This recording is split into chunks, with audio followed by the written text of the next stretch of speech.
Eh bien, bonjour à tous les amis. Donc, on se retrouve pour une nouvelle vidéo en ce jour particulier. Vous saurez maintenant. Donc, le 13 mars, c'est mon jour d'anniversaire. Voilà.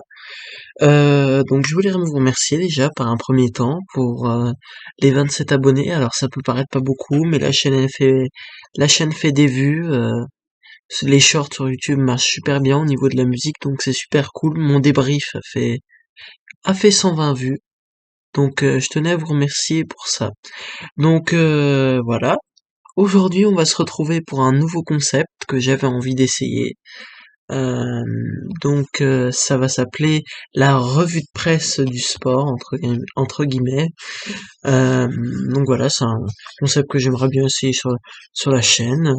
N'hésitez pas à commenter dans l'espace commentaire. Voilà, mettre votre petit pouce bleu, à vous abonner pour les gens qui ne sont pas abonnés. Et voilà. Donc on va commencer avec le foot. Donc la Ligue 1. La Ligue 1, cette bonne vieille Ligue 1.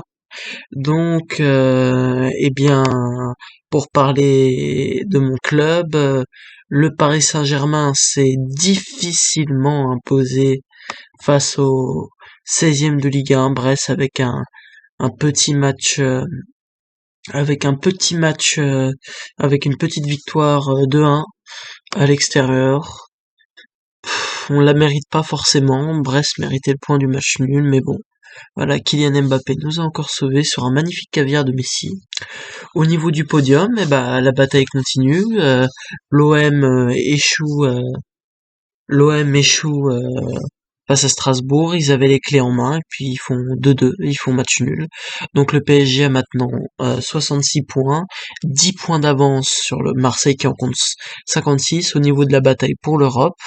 Donc ça part de Lyon, 10e, qui a 40 points, même si ça me paraît compliqué, jusqu'à Marseille 56 points. Le premier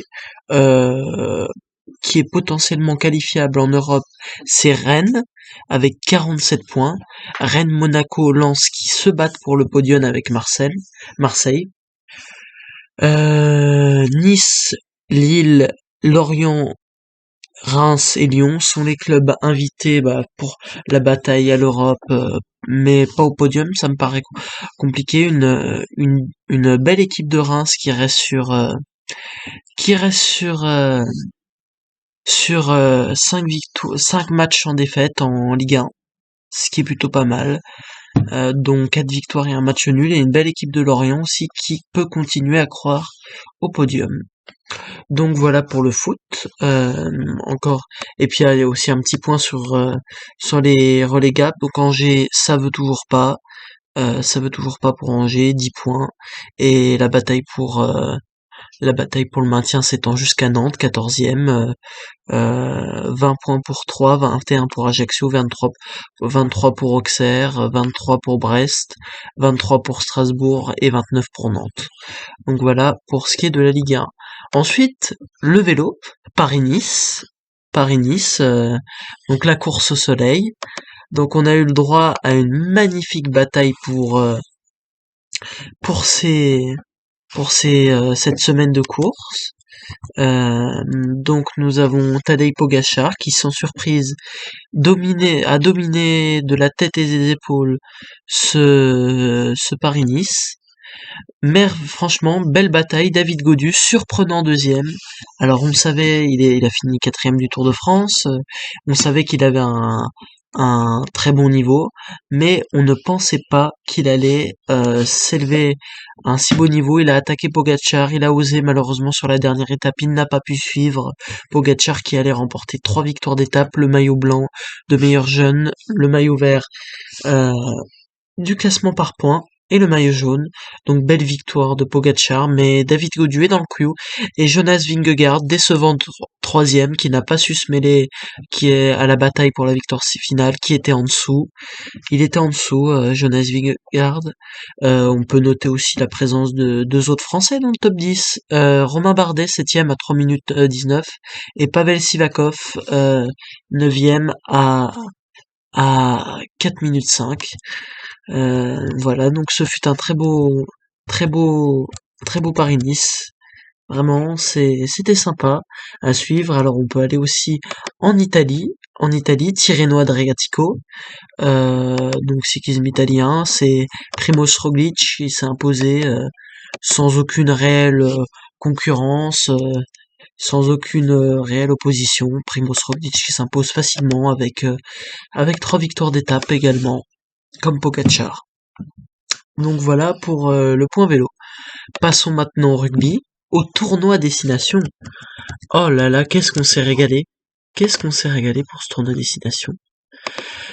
Et oui, donc pour commencer, l'Italie est allée perdre, a perdu au stade olympique malgré une belle performance, 17-19, à 29. Le Pays de Galles qui relève enfin la tête et qui gagne un match. Mais l'Italie montre un beau visage sur le tournoi destination. Pour la bataille pour la victoire finale, l'Irlande peut toujours croire au Grand Chelem qui a battu l'Écosse 22-7. L'Irlande a les cartes en main pour aller remporter ce tournoi destination. La France s'impose 53-10 face à l'Angleterre à Twickenham. Depuis 13 ans que la France courait après un succès à Twickenham, ce stade maudit. Eh bien, la France est allée remporter face à une faible équipe d'Angleterre 53-10, 8 essais, bonus offensif pour la France, merveilleux. Mais ça ne suffit pas pour l'instant pour creuser l'écart, pour revenir à hauteur de l'Irlande. Au niveau du classement, faisons un petit point. Donc 19 points pour l'Irlande qui est première, 15 pour la France, 10 pour l'Écosse et l'Angleterre, 5 pour le Pays de Galles et un petit point pour l'Italie qui marque des points et qui se montre dans ce tournoi destination.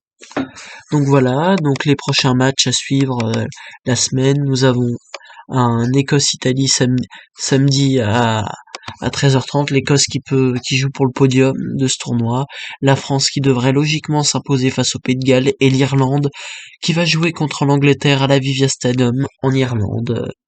De grandes chances que l'Irlande s'impose face à vraiment une faible équipe d'Angleterre. Donc voilà pour le rugby. Et puis on va terminer avec le biathlon, donc c'est un sport que j'adore.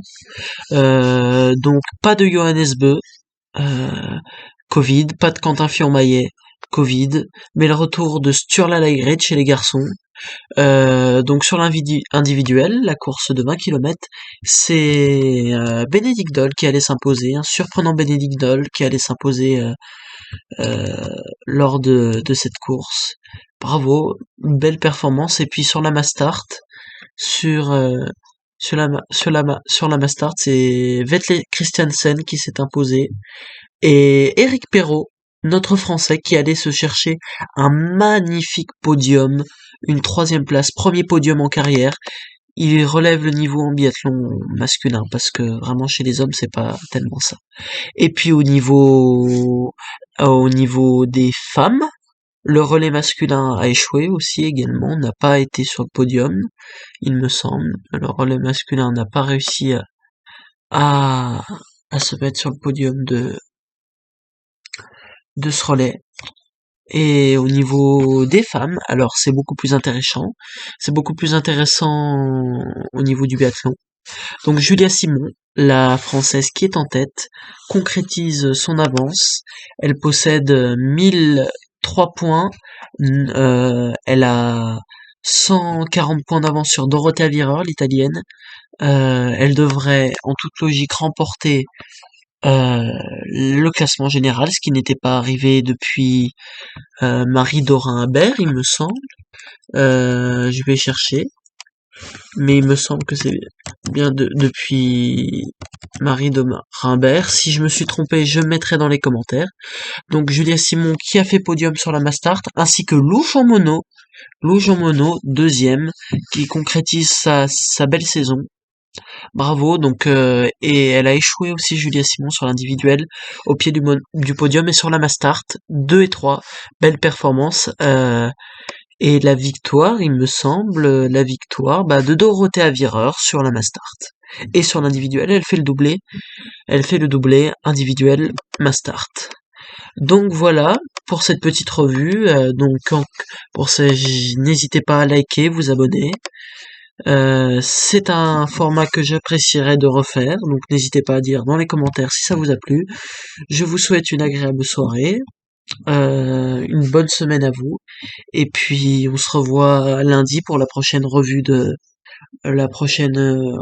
presse sur le sport. Merci beaucoup à vous, et je vous souhaite une excellente semaine.